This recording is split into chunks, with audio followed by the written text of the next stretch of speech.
അസ്സലാമു അലൈക്കും വറഹ്മത്തുള്ളാഹി വബറകാതുഹു. പ്രിയപ്പെട്ട സുഹൃത്തുക്കളെ, ഇന്ന് വളരെ പ്രധാനപ്പെട്ട ഒരു വിവരമാണ് നിങ്ങളുമായി പങ്കുവെക്കുന്നത്. അത്തഹിയ്യാത്ത് ഓതുമ്പോൾ നാം ശ്രദ്ധിക്കാതെ പോകുന്ന വളരെ പ്രധാനപ്പെട്ട ഒരു കാര്യം. ഹബീബ് റസൂലുള്ളാഹി സ്വല്ലല്ലാഹു അലൈഹി വസല്ലമ തങ്ങൾ അത്തഹിയ്യാത്ത് ഓതുമ്പോൾ ഒരിക്കലും ഉപേക്ഷിക്കാത്ത, വളരെ ശ്രദ്ധയോടെ ചൊല്ലി വരാവുന്ന വളരെ പ്രധാനപ്പെട്ട ഒരു പ്രാർത്ഥനയാണ് ശ്രദ്ധയിൽപ്പെടുത്തുന്നത്. ഇത് സാധാരണഗതിയിൽ നമ്മൾ ഫർദ് നിസ്കരിക്കുകയാണെങ്കിൽ ആ സമയത്ത് നമ്മളെല്ലാവരും അത്തഹിയ്യാത്തുൽ മുബാറകാത്തു സ്വലവാത്തു ത്വയ്യിബാത്തു ലില്ലാഹ്, അസ്സലാമു അലൈക അയ്യുഹൻ നബിയ്യു വറഹ്മത്തുള്ളാഹി വബറകാതുഹു, അസ്സലാമു അലൈനാ വഅലാ ഇബാദില്ലാഹി സ്വാലിഹീൻ, അഷ്ഹദു അൻ ലാ ഇലാഹ ഇല്ലല്ലാഹ് വഅഷ്ഹദു അന്ന മുഹമ്മദൻ റസൂലുള്ളാഹ്, اللهم صل على سيدنا محمد وعلى آل سيدنا محمد كما صليت على إبراهيم وعلى آل إبراهيم. അങ്ങനെ തുടർന്ന് അങ്ങനെ മസീഹ് ദജ്ജാൽ വരെ ഓതും ഫർള് നിസ്കരിക്കും. പക്ഷേ പലപ്പോഴും സുന്നത്ത് നിസ്കരിക്കുമ്പോൾ നമ്മളിൽ പലരുടെയും സ്വഭാവം അല്ലാഹുമ്മ സ്വല്ലി അലാ സയ്യിദിനാ മുഹമ്മദ് ആദ്യത്തെ തഹിയ്യാത്ത് ഓതുമ്പോഴാണ് നമ്മൾ അങ്ങനെ ഓതി നിർത്തേണ്ടത്. പക്ഷേ പലപ്പോഴും സുന്നത്ത് നിസ്കാരത്തിൽ അല്ലാഹുമ്മ സ്വല്ലി അലാ സയ്യിദിനാ മുഹമ്മദിൻ വഅലാ ആലി സയ്യിദിനാ മുഹമ്മദ് അതും കൂടെ പറഞ്ഞിട്ട് അസ്സലാമു അലൈക്കും വറഹ്മത്തുള്ളാഹ്, അസ്സലാമു അലൈക്കും വറഹ്മത്തുള്ളാഹ് ഇങ്ങനെ പറയുന്ന ശീലക്കാരാണ് അധിക പേരും. സന്നദ്ധി അതിൻ്റെ ശേഷം സ്വലാത്തിൻ്റെ ഏറ്റവും ചുരുങ്ങിയ രൂപമാണ് അല്ലാഹുമ്മ സ്വല്ലി അലാ സയ്യിദിനാ മുഹമ്മദിൻ വഅലാ ആലി സയ്യിദിനാ മുഹമ്മദ്. അതിൻ്റെ പൂർണ്ണമായ രൂപ ഇബ്രാഹിമിയ സ്വലാത്ത് മുഴുവനും കമാ സല്ലൈത അലാ ഇബ്രാഹിം വെപ്പച്ചല്ലനാം. ഇത് അതൊന്നും ചൊല്ലിയില്ലാതൊക്കെ അല്ലാഹുമ്മ ഗ്ഫിർലി മാ ഖദ്ദംതു വമാ അഖർതു എന്ന് തുടങ്ങിയ ആ പ്രാർത്ഥന നടത്തൽ സുന്നത്താണ് എന്ന് പണ്ഡിതന്മാർ എല്ലാവരും നമ്മളെ പഠിപ്പിച്ചതാണ്. എന്നാൽ ആ കൂട്ടത്തിൽ അല്ലാഹുമ്മ ഇന്നി അഊദു ബിക മിൻ അദാബിൽ ഖബ്ർ മിൻ അദാബിൽ ഖബ്രി വമിൻ അദാബിൻ നാർ എന്ന് പറയുന്ന ഭാഗം അത് പ്രാർത്ഥിക്കാതെ മസീഹ് ദജ്ജാൽ വരെ അല്ലാഹുമ്മ ഇന്നി അഊദു ബിക മിൻ അദാബിൽ ഖബ്ർ വമിൻ അദാബിൻ നാർ വമിൻ ഫിത്നത്തിൽ മഹ്യാ വൽ മമാതി വമിൻ ഫിത്നത്തിൽ മസീഹ് ദജ്ജാൽ ഈ പ്രാർത്ഥന നടത്താതെ, 4 കാര്യങ്ങളെ തൊട്ട് അഭയം തേടാതെ അത്തഹിയ്യാത്ത് അവസാനിപ്പിച്ച് സലാം വീട്ടുന്നത് കറാഹത്താണ് എന്നാണ്.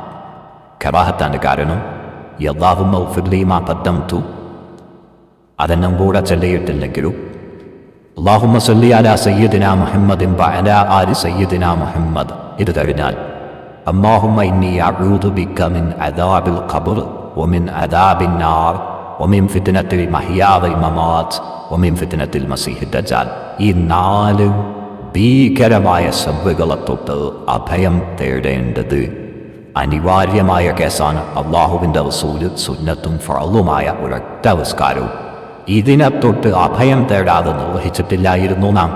പക്ഷേ നമ്മളിൽ അധിക പേരും അത് മറന്നു പോകുന്നു. എന്നാലോ അതിനൊരു പ്രയാസമില്ല, വെറുതെ ആ കറാഹത്ത് ചെയ്തുകൊണ്ടിരിക്കാൻ. അവ സുന്നത്ത് നിസ്കരിക്കുമ്പോഴും പ്രത്യേകിച്ച് തവാബീഹ് നിസ്കാരങ്ങളിലൊക്കെ പലപ്പോഴും അവിടെ വെച്ച് സലാം വീട്ടനാൽ ഇതും കൂടെ ഒന്നങ്ങ് ചൊല്ലിയാൽ, സാധാരണ നമ്മൾ ശീലാക്കണം, അതെങ്കിലും ചൊല്ലിയാൽ മുഴുവൻ മസീഹ് ദജ്ജാൽ വരെ ചൊല്ലുകയാണെങ്കിൽ വളരെ നന്നായി. ഏതായാലും കറാഹത്ത് വരാതിരിക്കാൻ ഇതെങ്കിലും ചെയ്യാം. അല്ലാഹുമ്മ ഇന്നി അഊദു ബിക പടച്ചവനെ നിന്നോട് ഞാൻ അഭയം തേടുന്നു മിൻ അദാബിൽ ഖബ്ർ ഖബ്റിൻ്റെ ശിക്ഷയെ തൊട്ട് വമിൻ അദാബിൻ നാർ നരകത്തിൻ്റെ ശിക്ഷയെ തൊട്ട് വമിൻ ഫിത്നത്തിൽ മഹ്യാ വൽ മമാതി ജീവിത മരണ സമയത്തുള്ള പ്രയാസങ്ങളെ തൊട്ട് ഫിത്നയെ തൊട്ട് കുഴപ്പങ്ങളെ തൊട്ട് ഞാൻ നിന്നോട് അഭയം തേടുന്നു.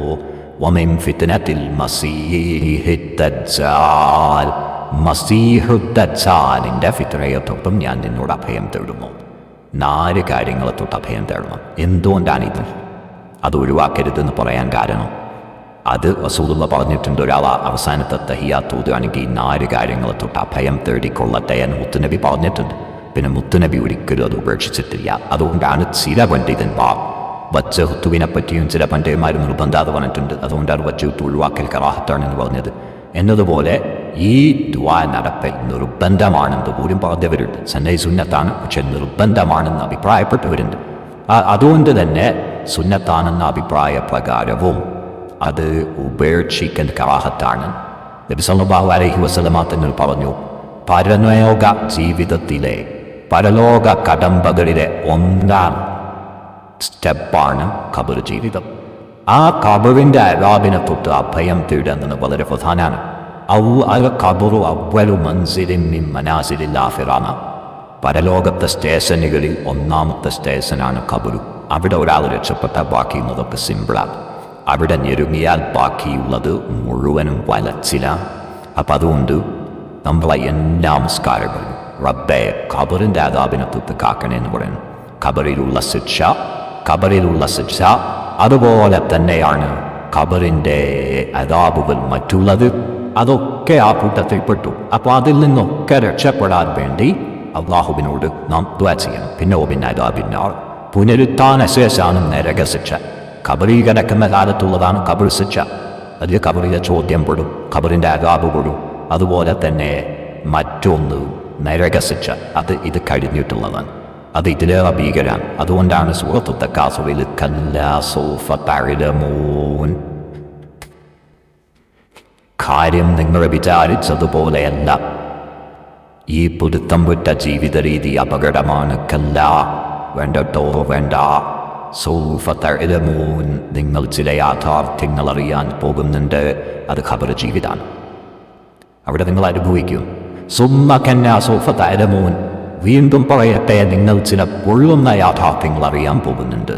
അത് ഖബർ കഴിഞ്ഞിട്ട് പിന്നെ നരകശിക്ഷയാണ്. അത് പൊള്ളുന്ന യാഥാർത്ഥ്യങ്ങളാണ്. അപ്പം അതിനെ തൊട്ട് അഭയം തേടണം. ഒമിനാദാബിന്നാർ, നരകശിക്ഷയൊക്കെ നമ്മൾ പലപ്പോഴും പറഞ്ഞതാ. ഞാനിപ്പോൾ ഈ മസാല ഓർമ്മപ്പെടുത്താൻ വേണ്ടി വന്നതാണ്. പിന്നെ ഒമിൻ ഫിത്നത്തിൽ മഹിയാ വൽ മമാത്തി, ജീവിത മരണ ദുരന്തങ്ങളെ തൊട്ട് ഞാൻ അല്ലാഹുവിനോട് അഭയം തേടുന്നത്. എന്താ ഈ ജീവിതത്തിലും മരണത്തിലുള്ള ഫിത്ന? ജീവിതത്തിലുള്ള കുഴപ്പമെന്ന് പറഞ്ഞാൽ എന്താണ്? ദുന്യാവിനോടുള്ള പ്രേമം. അതുപോലെ തന്നെ ദുന്യാവിൽ ജീവിക്കുന്ന സമയത്ത് ഹലാലു ഹറാമും നോക്കാതെ ജീവിക്കുക. അതൊക്കെയാണ് ദുന്യാവിൻ്റെ ഫിത്ന. ജീവിതകാലത്തുണ്ടാകുന്ന കുഴപ്പം. അതുപോലെ ഇബാദത്തുകൾ ഉപേക്ഷിക്കുക. അതൊക്കെയാണ് ഫിഖ്ഹിൻ്റെ കിതാബുകളിൽ ഈ ദുആഇൻ്റെ അർത്ഥം വിശദീകരിച്ചെടുത്ത് മഹാന്മാർ പറഞ്ഞത്. എന്ന് പറഞ്ഞാൽ ജീവിതത്തിലെ ഫിത്ന, മരണത്തിലെ ഫിത്ന എന്ന് പറയുമ്പോൾ ജീവിക്കുന്ന സമയത്ത് നമ്മൾ നിസ്കരിക്കേണ്ട സമയത്ത് നിസ്കരിക്കാതിരിക്കുക, നിസ്കാരം ഉപേക്ഷിക്കുക, നോമ്പൊഴിഞ്ഞു പോകുക, ഹലാലു ഹറാമും നോക്കാതെ ജീവിക്കുക. ഇതൊക്കെ ഫിത്നത്തുൽ മഹിയയാണ്. ജീവിതത്തിലുണ്ടാകുന്ന ഫിത്നകളാണ്. അതിനെ തൊട്ടൊക്കെ കാക്കണേ.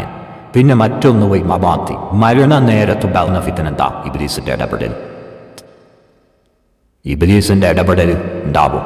അതുവഴി നമ്മുടെ ഈമാൻ തെറ്റിച്ച് കളയും. അപ്പം എൻ്റെ മരണസമയത്ത് എൻ്റെ ഈമാൻ സലാമത്താക്കി തരണം. അതാണ് ആ മരണസമയത്ത് ഈമാൻ സലാമത്താകാതെ പോകലാണ് മരണസമയത്തുള്ള ഫിത്ന. അതിനെ തൊട്ടു അഭയം തേടുന്നു. അതും വളരെ പ്രധാനപ്പെട്ടതല്ലേ? ഇതെല്ലാം പ്രധാനപ്പെട്ടതാണ്. പിന്നെ മസീഹുദ് ദജ്ജാൽ, അവസാനം വരുന്ന ഫിത്നയാണ് ദജ്ജാലിൻ്റെ ഫിത്ന. അതിനെ തൊട്ടു അള്ളാഹുവിനോട് അഭയം തേടുന്നു. അപ്പോൾ ചുരുക്കി പറഞ്ഞാൽ 4 കാര്യങ്ങൾ മർമ്മ പ്രധാനമാണ്. ഒരു മനുഷ്യൻ്റെ ജീവിതത്തിൽ ഏറ്റവും പ്രധാനപ്പെട്ട 4 കാര്യങ്ങൾ, 4 അപകടങ്ങൾ. ആ അപകടങ്ങളെ തൊട്ട് അഭയം തേടാതെ നമ്മൾ അവസാനത്തെ തഹിയ്യാത്ത് ഓതരുത്. അത് സുന്നത്ത് നിസ്കാരത്തിലാണെങ്കിൽ പോലും അങ്ങനെയാണ്. അവസാനത്തെ തഹിയ്യാത്ത് എന്ന് പറഞ്ഞാൽ സലാം വീട്ടുന്നതിന് മുമ്പുള്ള തഹിയ്യാത്ത് എന്നാണ്. അല്ലാതെ ആദ്യത്തെ തഹിയ്യാത്ത് ഉണ്ടെങ്കിലേ അവസാനത്തെ തഹിയ്യാത്ത് ഇത് പറയുള്ളൂ, അങ്ങനെ ഇല്ലല്ലോ. അങ്ങനെയാണെങ്കിൽ ഇപ്പോൾ ആ സുബൈക്കൊക്കെ 1ാമത്തെ തഹിയ്യാത്തിലുണ്ടാവും, 2ാമത്തെ തഹിയ്യാത്തുണ്ടാവില്ല. അപ്പോൾ ഈ അവസാനത്തെ തഹിയ്യാത്ത് എല്ലാവർക്കും അറിയാം, സലാം വീട്ടുന്നതിൻ്റെ തൊട്ടുമുമ്പിലുള്ള തഹിയ്യാത്ത് എന്നാണ്. അപ്പോൾ അതിനെന്ത് ചെയ്യണം? ഇങ്ങനെ മസീഹുദ് ദജ്ജാൽ വരെ ഓതണം. ഫുൾ ഓതാനല്ല. അല്ലാഹുമ്മ സ്വല്ലി അലാ സയ്യിദിനാ മുഹമ്മദിൻ വഅലാ ആലി സയ്യിദിനാ മുഹമ്മദ്. ഫുൾ ഓതാണെങ്കിൽ വളരെ നന്നായി.